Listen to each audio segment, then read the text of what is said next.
Ito ako 120 days ago. Malaki ang belly fat, walang muscles, unmotivated, out of shape, at talagang naging dad bod na.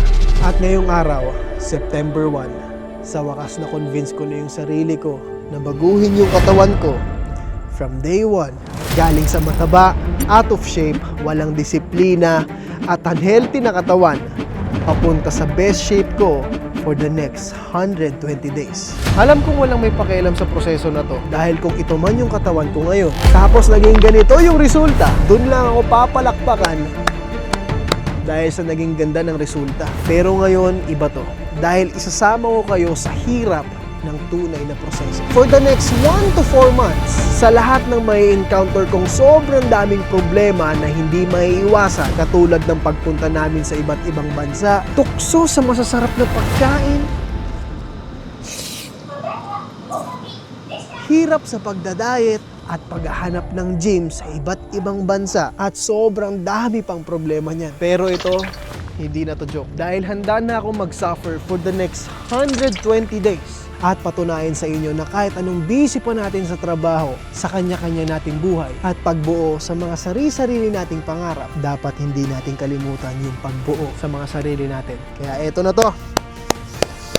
Hindi na to joke, G! Eto na yan! Kapag napapanood nyo to, nangyari to. Kaya, game, bakbakan na. Sabi ng marami yung day 1 yung pinakamahirap. Kasi posibleng puro day 1 lang. Problema ko talaga sa sarili ko to. At kalaban ko dito, mismong sarili ko. Nagawa ko na to dati way back 2018 eh. At hindi ko maintindihan bakit ngayon, pag usapang gym na, tangina ayaw na ng katawan ko. Dahil ata to sa medyo tumatanda na ako. Pero hindi, kailangan ko nang lukuhin yung sarili ko. Kahit gaano pa ako ka-busy, hahanap ako lagi ng oras para makuha ang best shape ko ngayong taon. Bon, let's go. Day 3, sobrang excited ako mag-gym ngayong gabi dahil kakalabas lang ng aking bagong kotse, bago akong sports car. Sa araw na to, pupunta tayo sa gym ng naka-sports car for the first time. Kasama si Lamin. What's up sa inyo? Kaya ang workout natin ngayon, core workout ako, tapos onting back. Ikaw Lamin, workout mo ngayon? Plyometric. Since December 31 ko ito mapapanood, siguro nakaka-dunk na ako. Sir, si Lamin, win-work on niya yung pag-duck vertical niya para sumalpak na daw siya sa ring, tapos tatrash talkin na daw pag dumakdak na siya. Poposterize kita.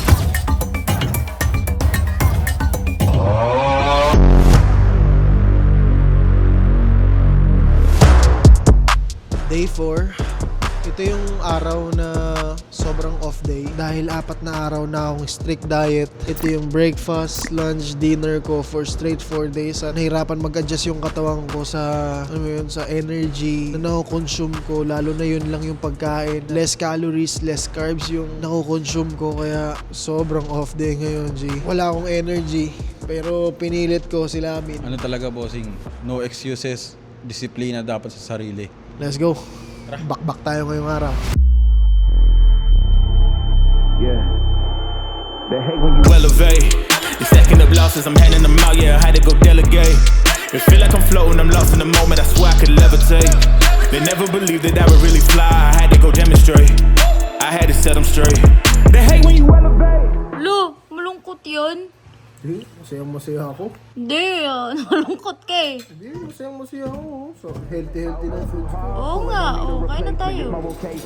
Rollies all in rotation, hop on a jet just to take a vacation. Balik Alindog Program by Bon Ordona. Yun ang title. Hey, Balik Alindog Program by Carlino Campo. Back to Korea.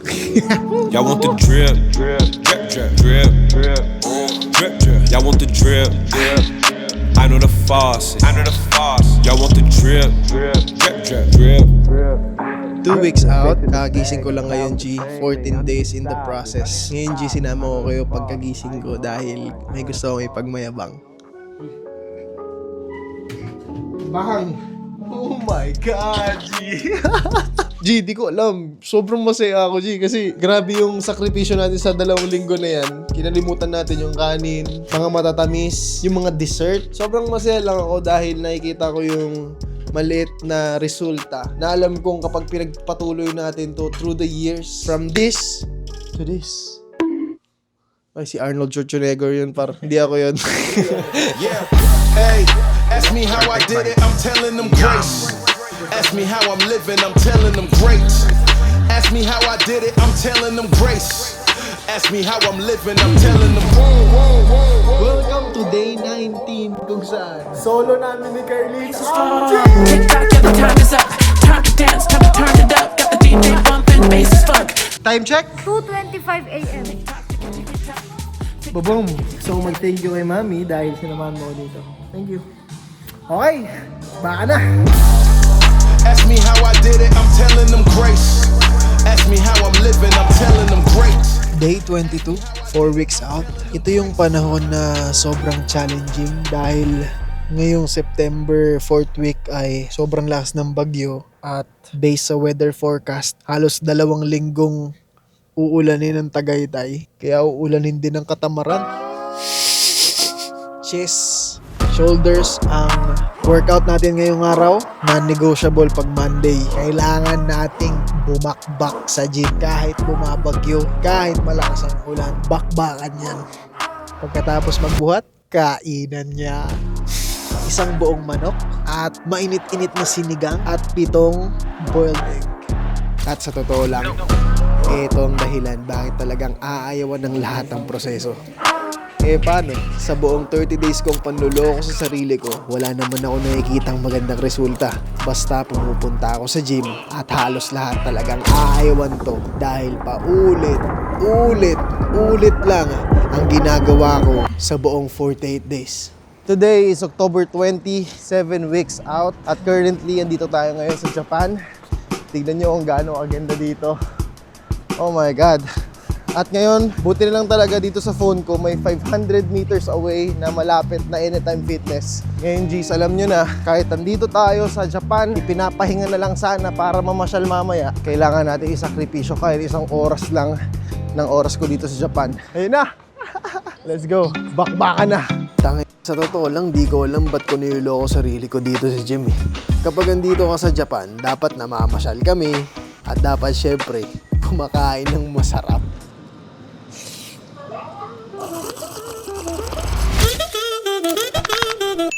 Coach, nakabalik na ako ng Pilipinas, almost 8 weeks out. At na-contract tayo, medyo nag-cheat day tayo sa Japan eh. Kaya ito yung kakainin muna natin ngayon. Walang may pake sa proseso. Bakbakan ulit!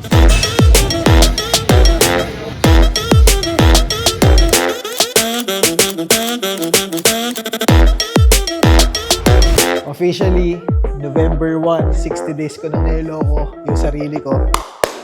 Palakpakan natin yan. Ito yung bata na nagsasabi sa akin na hindi ko kayang lokohin yung sarili ko ng 120 days. Nasa 50% progress na ako. You did a great job. Thank you, G. Target talaga, 65 kilograms para makita ko yung payat na ako sa within 60 days. Sa tingin, G, kaya pa? Kaya pa yan. Panluloko mo na yung sarili mo ng 60 days, dagdagan mo pa. Tama!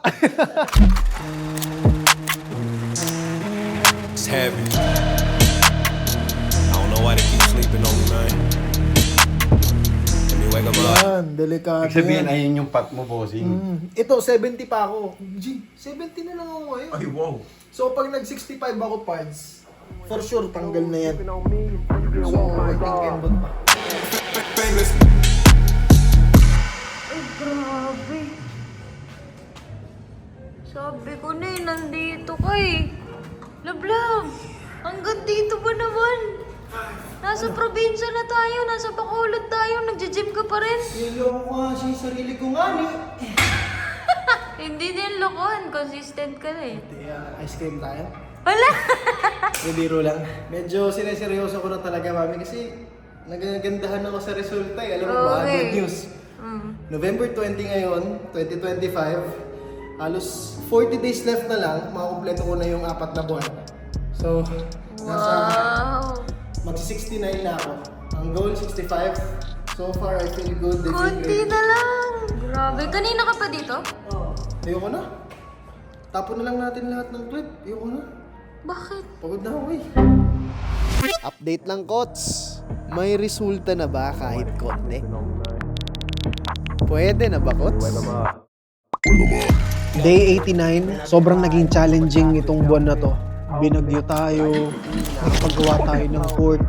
Tapos nag-isla kami sa Ilocos, nag-shoot kami ng video doon. Grabe yung mga pagkain, sobrang nakakatok Brad. Mahirap talagang isingit yung pag-workout, yung pag-gym. Kaya sinagad ko yung sarili ko ngayon mag-PR. Ang problema, bumigay sa 30. Yan yung proseso na hindi nakikita ng lahat. Kasi kapag pinupush mo talaga yung sarili mo, Brad, mag-fail ka eh. Yun yung ginagawa ko kanina. Bukas na bukas, November 30, para sa weigh-in. Tignan natin kung may resulta.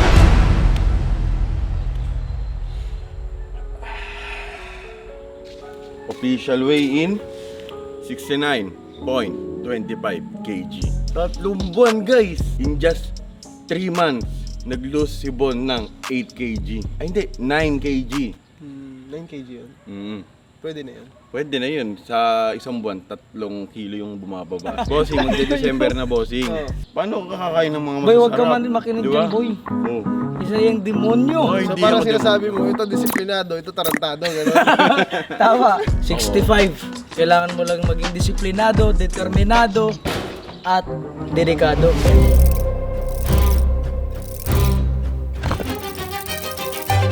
December 7, 4:08 PM. Huli ko yan, oh. Banana cake si Coach. Ano kasi yan, boy? Meron kasi kang goal. Ako, the goal. Alam mo, Coach, minsan naisip ko, pinagbabawalan mo kumain ng mga cake na masarap. Sabi mo, may goal ako.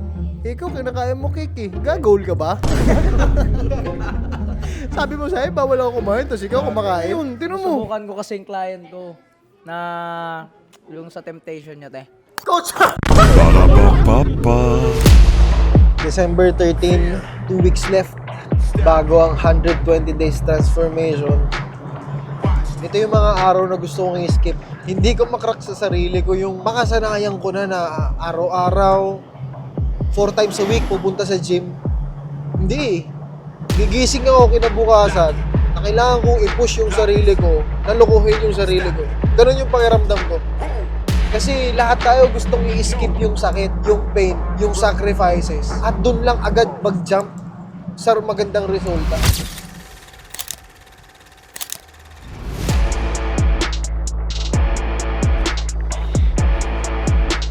G, parang pagod ka na.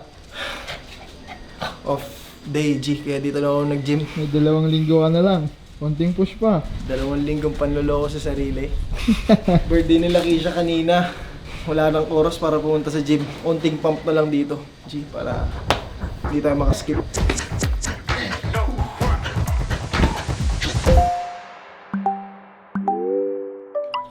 Tumag, di natutuwa sa'yo si Carlin. Uy! Pecha ngayon, December 20. Compile to. Ayan, di ba, Coach? Huli ka. Ganito po katindi ang temptation ngayon. Kahit coach ko, dahil masarap ang Pasko, mapapansin ka Tama. Memories kasi to nung nilutuan tayo ni Makmak. Baka mamaya kung sumundot ako dyan. Bossing, subukan kaya kita. Wag. Focus.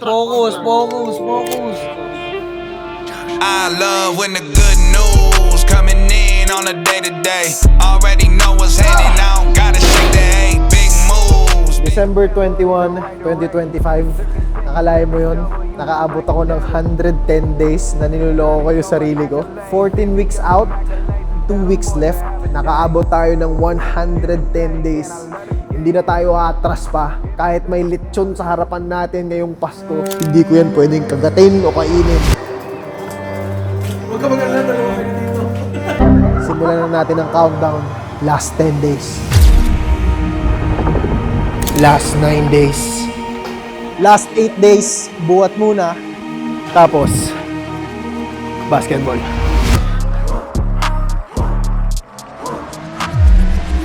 Last 7. Last 6. 5,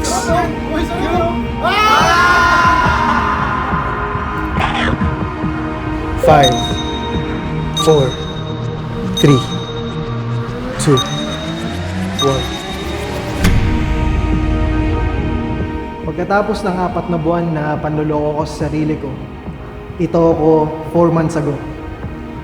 Wala sa forma, mataba, at tatay na tatay ang katawan. At ngayon, ito na yun.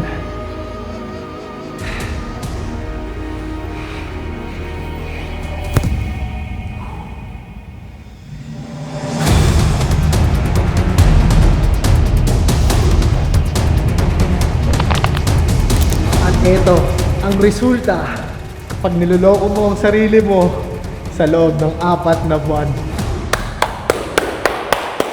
Alam ko, wala pa to kay Argon dahil binalik ko lang yung dating katawan ko na tinanggal ko talaga yung body fat ko dito. Actually, mayroon pang natitira. 67 ang weight ko ngayon at halos nawalan ako ng 9 to 10 kilograms compared sa katawan ko dati. Feeling ko, walang-wala yung katawan ko dati sa ngayon. At hindi to katulad ng mga ibang video na imo-motivate ka pagkatapos ng magandang resulta. Walang motivation dito. Lahat to, tinrabaho ko nang walang nakakakita. Wala akong in-story, wala akong pinost na kahit ano. Silently, working my ass off dun sa loob ng gym. Kahit walang nakakita sa loob ng kusina. Kasi dami ko ng oras para kumain ng masarap pag walang nakakita sa madaling araw. Pero mas pinili ko na mag-show up, kumain ng mga gulay, pumunta sa gym. At yun lang talaga yung pinakamagandang gagawin mo ngayong bagong taon. At sa lagi ko nga sinasabi, walang may pake sa journey. Wala pang may pake sa proseso. Ito yung proseso na walang gusto ko sumama, di ba? Who cares? Dahil ang mga tao may pake lang kapag meron ka ng magandang resulta. Kaya pakitaan mo, ito na yung sign mo para buuin mo yung sarili mo.